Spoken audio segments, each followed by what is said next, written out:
Hello everyone and welcome back to Filmi Duniya Hindi Urdu. Episode 5 की शुरुआत में वही सीन दिखाया जाता है जहां एपिसोड 4 का एंड हुआ था, जब टीम 4 सांगवू के एडवाइस को फॉलो करके 3 स्टेप्स आगे बढ़ती है, जिससे ओपोनेंट टीम स्लिप हो जाती है और टीम 4 फिर से अपर हैंड हासिल करते हुए जीत जाती है।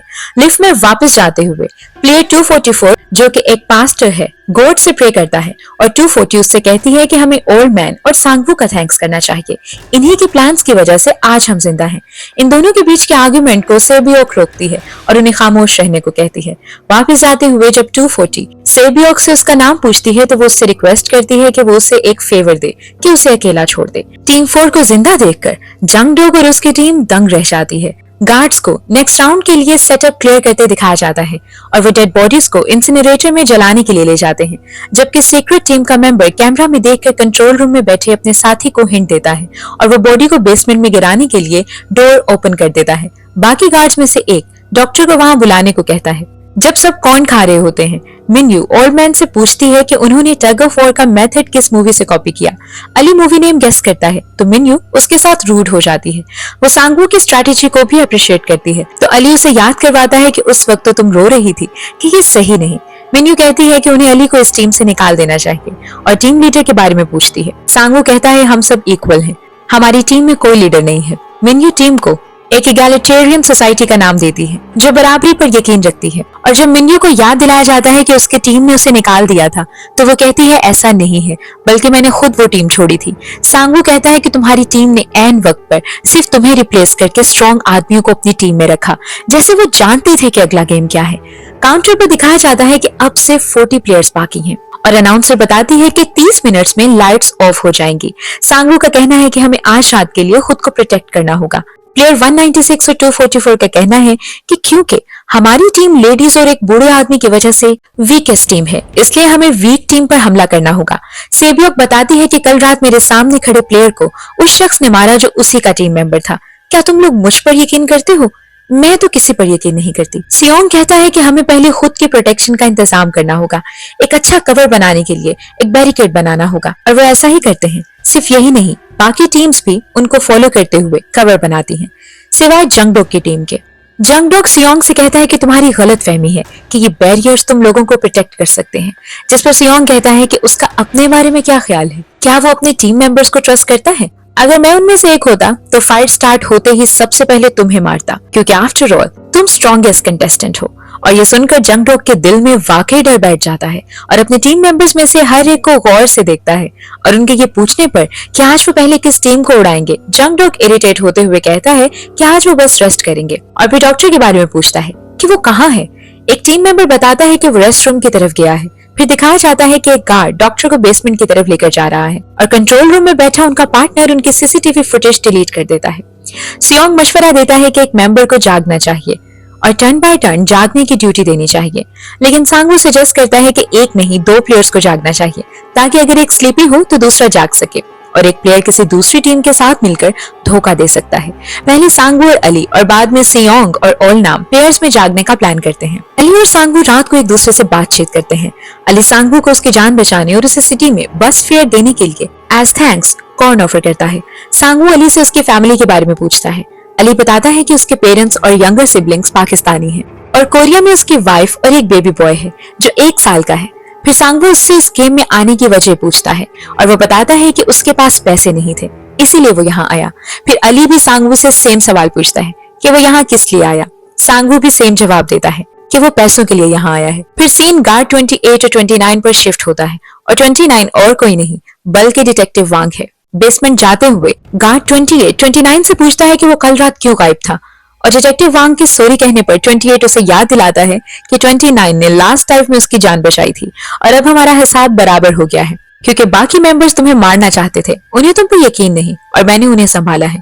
अगली बार ऐसी गलती हुई तो तुम मारे जाओगे। फिर इन्हें उस रूम में एंटर होते दिखाया जाता है जहाँ बॉडी ऑर्गन्स को डेड बॉडी से अलग किया जा रहा है और इनके बीच बहस होती है कि कल 29 की एब्सेंस की वजह से डिलीवरी नहीं हो पाई और 28 कहता है कि इस एरिया में उनके जैसे डाइवर्स को ढूंढना मुश्किल है। वो डॉक्टर को शिप के जाने से पहले काम कंप्लीट करने का कहते हैं और डॉक्टर कहता है कि वो बगैर नींद पूरी किए और क्रैपी फूड खाकर और हर दिन मौत से बचते हुए ये काम कर रहा है, जिस पर गार्ड उसे कहता है कि इसीलिए वो उसे गेम्स के बारे में क्लू देते हैं और एक्स्ट्रा खाना देते हैं ताकि वो जिंदा रह सके।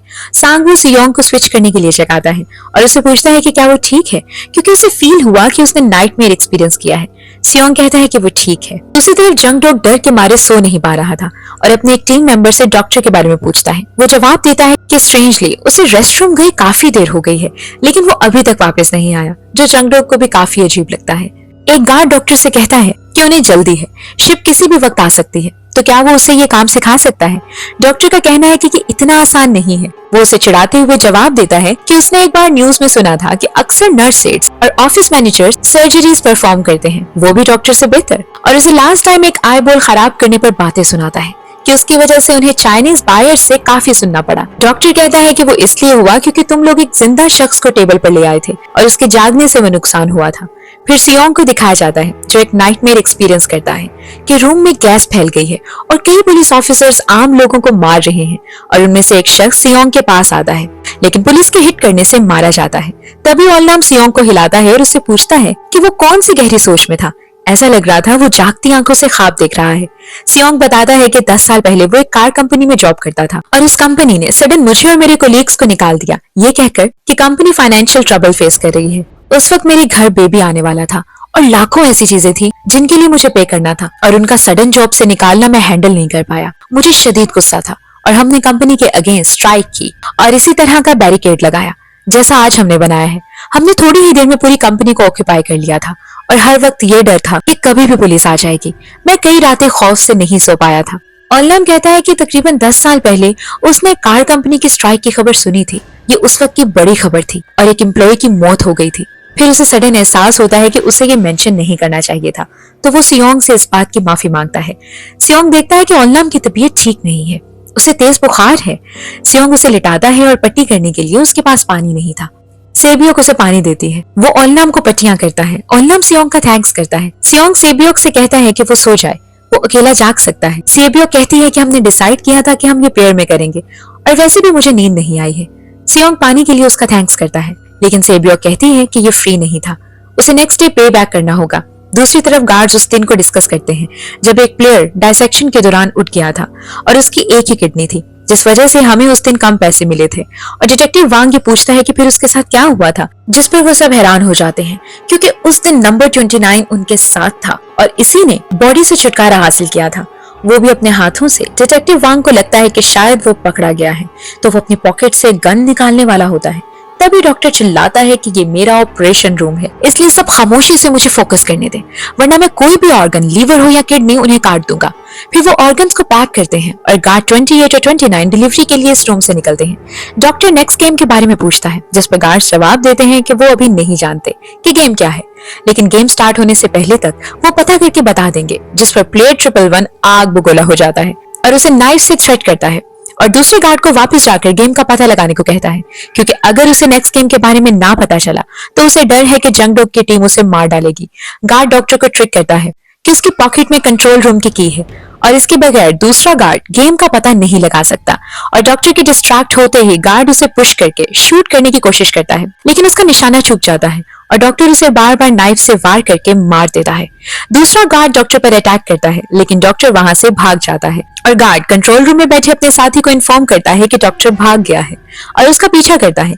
डॉक्टर भागते हुए एक गेम हॉल में पहुंचता है जहां उन्होंने शुगर हनीकॉम्ब गेम खेला था। गार्ड उसे अपनी बातों से कन्विंस करता है कि अगर एक प्लेयर मिसिंग हुआ तो हम दोनों के लिए बड़ी प्रॉब्लम होगी और हम दोनों मारे जाएंगे, इसलिए वो मॉर्निंग कॉल से पहले वापस चला जाए। लेकिन डॉक्टर को फिर भी यकीन नहीं आता, तो गार्ड उसे यकीन दिलाने के लिए अपना मास्क उतार देता है और उसे ट्रिक करके उस पर वार करने ही वाला होता है कि फ्रंटमैन उसके हाथ पर शूट कर देता है और रिवील करता है कि वो जानता था कि तुम लोग ऑर्गन सेल करते हो, लेकिन उसे इससे कोई फर्क नहीं पड़ता था। लेकिन अब तुम लोगों ने इस गेम का क्रूशियल एलिमेंट तबाह किया है, जो इक्वालिटी है।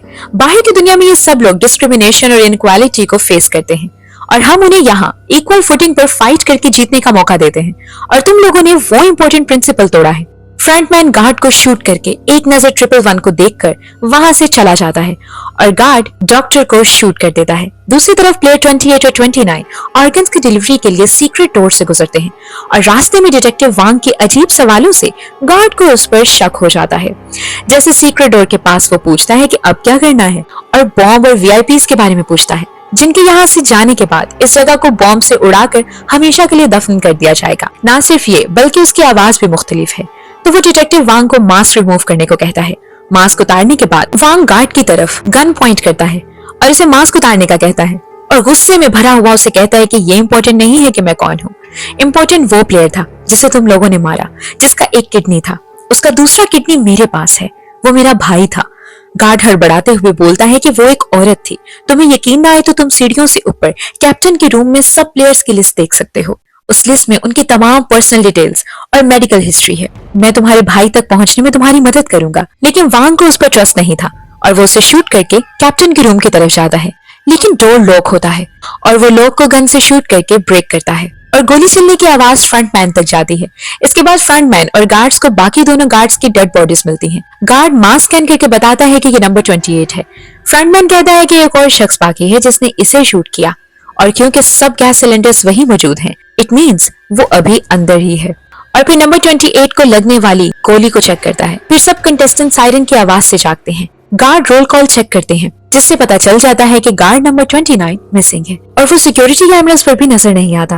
डिटेक्टिव वांग उस रूम तक पहुंच जाता है जहां सालों का स्क्विड गेम का रिकॉर्ड मौजूद है। वो करंट ईयर का पूरा रिकॉर्ड चेक करता है लेकिन उसमें उसके भाई का रिकॉर्ड नहीं था। फिर उसकी नजर उसी तरह के ब्लैक बॉक्स पर पड़ती है जो उसे अपने भाई के रूम में दिखा था और उस बॉक्स में उसे एक लिस्ट मिलती है जिसमें स्क्विड गेम विनर्स के नेम्स थे और 28th squid game 2015 winners list में उसे फाइनली अपने भाई का नेम मिल जाता है, प्लेयर 132 वांग इनहू। और यहीं पर इस एपिसोड का एंड हो जाता है। इसके आगे की कहानी जानने के लिए stay tuned with us. If you like this video please like, share and subscribe and hit bell icon for latest updates. Thanks for watching. Take care.